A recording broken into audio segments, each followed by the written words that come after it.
Hi everyone, welcome two sums up. आज की video में हम प्रोबेबिलिटी के कुछ बेसिक कंसेप्ट्स को समझेंगे। स्टार्ट करेंगे प्रोबेबिलिटी के कुछ बेसिक टर्मिनोलॉजीज के साथ जो मैंने यहाँ पर लिख ली है। तो सबसे पहली जो हमारी डेफिनेशन आती है वो है रैंडम एक्सपेरिमेंट। तो रैंडम एक्सपेरिमेंट समझाने से पहले मैं आपको एक एग्जांपल देना चाहूंगी इसकी। इमेजिन रात का आपके पावर कट लगा हुआ है and you are thirsty, right. तो आप किचन में जाते हैं, आपको पता है शेल्फ के ऊपर 5 तरह के ग्लास पड़े हैं, लेकिन आपको ये नहीं पता कि आपके हाथ में कौन सा ग्लास आएगा। लेकिन यू नो कि आपके शेल्फ के ऊपर 5 ग्लास ही पड़े हैं, कौन से 5 ग्लास पड़े हैं, ठीक है। तो उस एक ग्लास को पिक करना क्या है, रैंडम एक्सपेरिमेंट। तो इस एग्जाम्पल से हमें क्या पता चलता है रैंडम एक्सपेरिमेंट के बारे में। सबसे पहली बात कि उसका रिजल्ट जो है वो अनप्रिडिक्टेबल हो।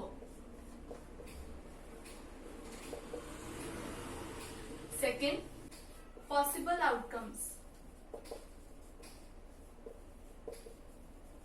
Outcomes are known. Third, it can be repeated again and again. Can be repeated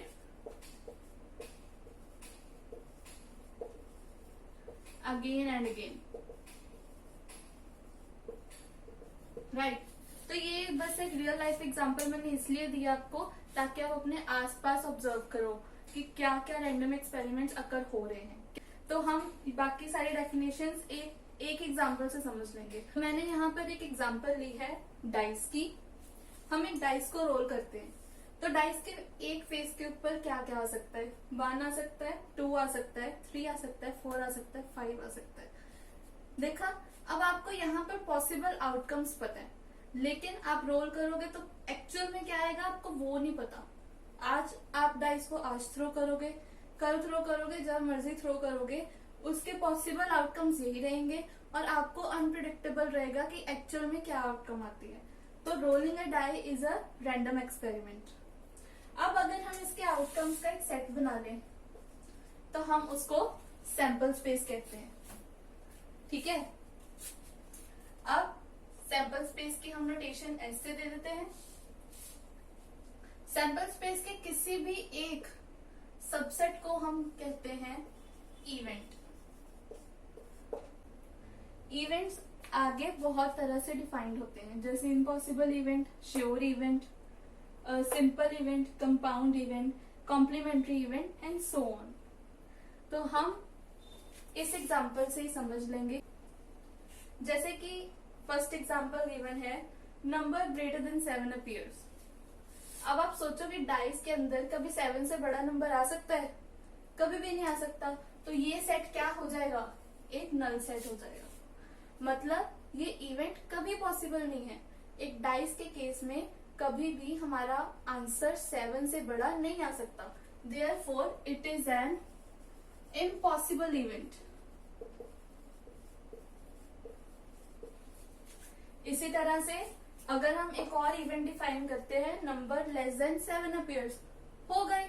इस केस के अंदर हमारा सेट क्या बन जाएगा, इस सैंपल स्पेस में से 1 भी 7 से छोटा है, 2, 3, 4, 5, 6, मतलब खुद ब खुद सारी सैंपल स्पेस आ गई। वो क्या हो जाएगा, एक श्योर इवेंट। एक sure event. Then comes C event says a perfect square appears। अब आप यहाँ पर देखो कि परफेक्ट स्क्वायर कौन सा है, परफेक्ट स्क्वायर कौन सा है यहाँ पर, 4। अब आप देखो कि इस सेट के अंदर सिर्फ एक एलिमेंट है, तो जिन इवेंट्स के अंदर सिर्फ एक सैंपल पॉइंट हो हम उनको कहते हैं सिंपल इवेंट। इम्पॉसिबल हो गया, श्योर हो गया, सिंपल हो गया। कंपाउंड इसका उल्टा, मतलब जिस इवेंट में एक से ज्यादा सैंपल पॉइंट्स हो उनको हम कंपाउंड इवेंट कहते हैं। जैसे कि एक even number appear, D event says an even number appears. इस केस में हमारे कितने सैंपल पॉइंट्स आएंगे, 2, 4, 6। मतलब इसके अंदर एक से ज्यादा सैंपल पॉइंट्स हैं, 3 सैंपल पॉइंट्स हैं, तो ये क्या हो जाएगा हमारा compound event. Then comes a number greater than 4 appears। इसके अंदर क्या आ जाएगा 5 and 6 only, greater than 4, 5 and 6। हमारी नेक्स्ट डेफिनेशन है कॉम्प्लीमेंट्री इवेंट। अब अगर मुझे ई का कॉम्प्लीमेंट निकालना है तो मैं क्या कहूंगी, सारी सैंपल स्पेस में से इस इवेंट के एलिमेंट्स को निकाल दो। What we have 1 2 3 and 4। So this is called complement event, complementary event of E. तो इसी तरह से यहां से ये सारी डेफिनेशंस हम सेट थ्योरी के साथ सिमिलैरिटी बनाकर ही समझ सकते हैं। ठीक है, अब मैंने आपको यहाँ पर दो इवेंट्स और दिए हैं। Number greater than equals to 3 appears। इसके अंदर क्या क्या आ जाएंगे, greater than equals to 3, 3 4 5 and 6। Number less than 5 appears, कौन सा 1 2 3 4 and 5, बस 6 को छोड़ के बाकी सारे। अब हम डिफाइन करें इवेंट ए और बी। याद करो सेट थ्योरी, ए और बी किसको डिफाइन करता है, यूनियन को। तो मैं कहती हूं कि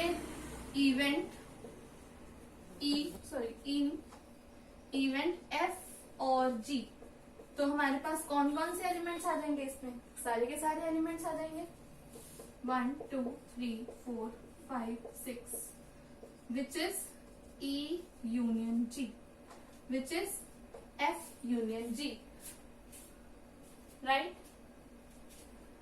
इसी तरह से हम event A and B define कर लेते हैं।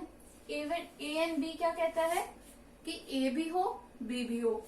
इस केस के अंदर अगर मैं डिफाइन कर रही हूं इवेंट एफ एंड जी, तो उसमें क्या है, उनकी इंटरसेक्शन हम ले लेंगे।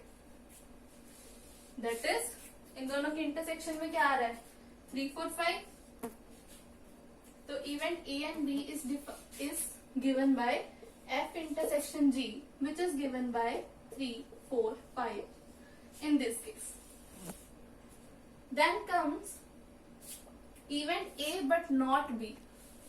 Event A but not B, event F but not G, मतलब एक ऐसा इवेंट जिसके अंदर एफ के एलिमेंट्स हों लेकिन जी के एलिमेंट्स ना हों। अब यहाँ पर हम क्या लिख रहे हैं, एफ के एलिमेंट्स क्या हैं 3 4 5 and 6। जी के एलिमेंट्स क्या हैं 1 2 3 4 5। एक ऐसा सेट जिसके अंदर सिर्फ एफ के एलिमेंट्स हो, जी के एलिमेंट्स ना हो, मतलब एफ में से जी के एलिमेंट्स निकाल दो। ठीक है, क्या बच गया only 6। So this event is defined as event F but not G. ठीक है, अब हम ये सारे इवेंट्स जो हैं वो सेट थ्योरी के साथ सिमिलैरिटी करके समझ सकते हैं। अब आ जाते हैं हमारे ये 3 main definitions. Mutually exclusive events और we can say mutually exclusive outcomes. कई बुक्स के अंदर म्यूचुअली एक्सक्लूसिव आउटकम्स की डेफिनेशन गिवन है, कई बुक्स के अंदर म्यूचुअली एक्सक्लूसिव इवेंट्स की डेफिनेशन गिवन है, मतलब दोनों का सेम है।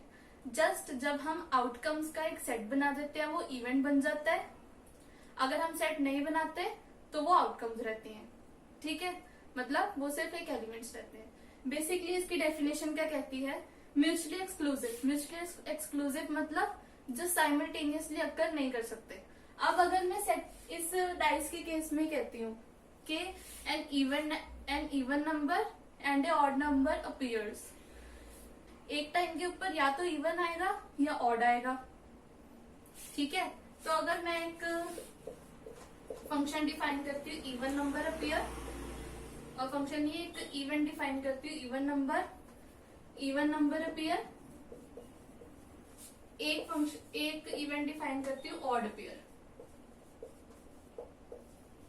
इस केस के अंदर एलिमेंट्स आते हैं 2, 4, 6। इस केस में एलिमेंट्स आते हैं 1, 3, 5। तो क्या ये दोनों एक साथ पेयर हो सकते हैं? नहीं हो सकते। That means A intersection B is a null set. ठीक है, तो अगर हम सिर्फ आउटकम्स की बात करते हैं तो वो हो जाते हैं म्यूचुअली एक्सक्लूसिव आउटकम्स। अगर हम इवेंट्स की बात करते हैं और उनका इंटरसेक्शन 0 आ जाता है, तब हम कहते हैं they are mutually exclusive events. Then comes the exhaustive outcomes और इवेंट। अगर हम सारे आउटकम्स को इकट्ठा कर दे और वो सैंपल स्पेस फॉर्म करे, तब हम उनको कहते हैं एग्जॉस्टिव आउटकम्स। और कोई भी ऐसे 2 इवेंट्स, 2 या 3 या 4 जितने भी इवेंट्स, अगर हम उनका यूनियन कर दें और वो एक सैंपल स्पेस फॉर्म करें, then we call them as exhaustive events. जैसे अगर हम इन दोनों का यूनियन कर देते हैं, then we get 1, 2, 3, 4, 5, 6 which is equals to the sample space. Then A and B are called exhaustive events. Then come equally likely outcomes. Equally likely outcomes इसके नाम से ही डिफाइन हो जाता है। मतलब अगर हर आउटकम को इक्वल चांस ऑफ अकरेंस मिले, then we call them as equally likely outcomes. Dice के केस के अंदर 1, 2, 3, 4, 5, 6 अगर वो बायस डाइस नहीं है तो हर आउटकम का इक्वल चांस है अकर होने का। तो यहाँ तक हमारी मेन डेफिनेशंस कवर हो जाती हैं। Then comes a favourable outcome. Favourable outcome मतलब जैसे अब मैंने यहाँ पर ए इवेंट को डिफाइन किया था कि इवन नंबर ऑफ ईयर, तो इसके कॉरेस्पॉन्डिंग हमारे पास कौन कौन से आउटकम्स आ रहे हैं? 2, 4, 6। Then these outcomes are called favorable outcomes. B event के केस में odd number appears, तो इस केस में favorable outcomes क्या है? 1, 3, 5. Right? Then comes the definition of probability. Probability.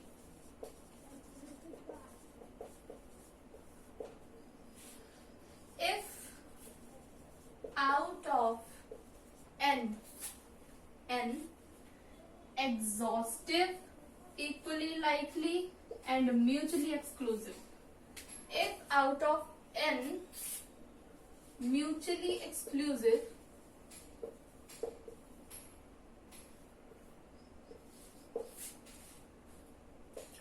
exhaustive and equally likely outcomes, मतलब एक रैंडम एक्सपेरिमेंट के, अच्छा यहाँ पर हम लिखते हैं in random experiment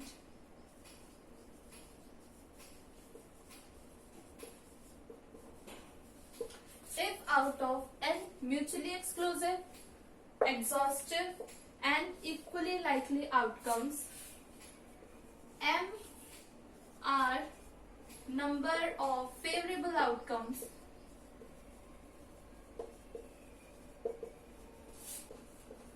for an event A to occur, then the probability of A is defined as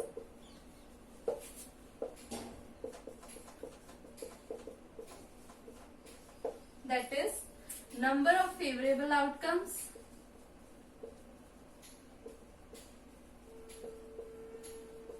divided by total number of outcomes.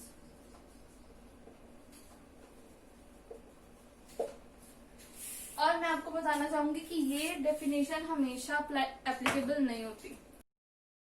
तो मैंने पहले आपको प्रोबेबिलिटी की एक डेफिनेशन बताई थी, that is the ratio of favourable outcomes to total number of outcomes. ये definition हमेशा फिट नहीं बैठती, मतलब हर केस के अंदर इट इज नॉट राइट। क्यों राइट नहीं है? जैसे मैं आपको एक एग्जांपल देती हूँ कि find the probability that it will rain today. It will rain today. तो आप इस डेफिनेशन के अकॉर्डिंग क्या करोगे, इसकी एक सैंपल स्पेस बना लोगे कि इट विल रेन और it will not rain, and probability to find rain क्या आ जाएगी 1/2, राइट। तो क्या हमेशा हर चीज की प्रोबेबिलिटी 1/2 होगी कि यहाँ पर कोई फैन लग गया, the fan will fall, probability 1/2, मतलब फैन विल फॉल और नॉट फॉल, और फॉल करने की प्रोबेबिलिटी 1/2। इसी तरह से कोई एक्सीडेंट होने की प्रोबेबिलिटी 1/2, या फिर कोई फुटबॉलर गोल को हिट करेगा, उसकी प्रोबेबिलिटी 1/2। क्या हमेशा ये सही होगा? बिल्कुल नहीं, ये एक बिल्कुल गलत डेफिनेशन है। तो ऐसे केसेस के अंदर हम क्या यूज करते हैं, स्टेटिस्टिकल अप्रोच।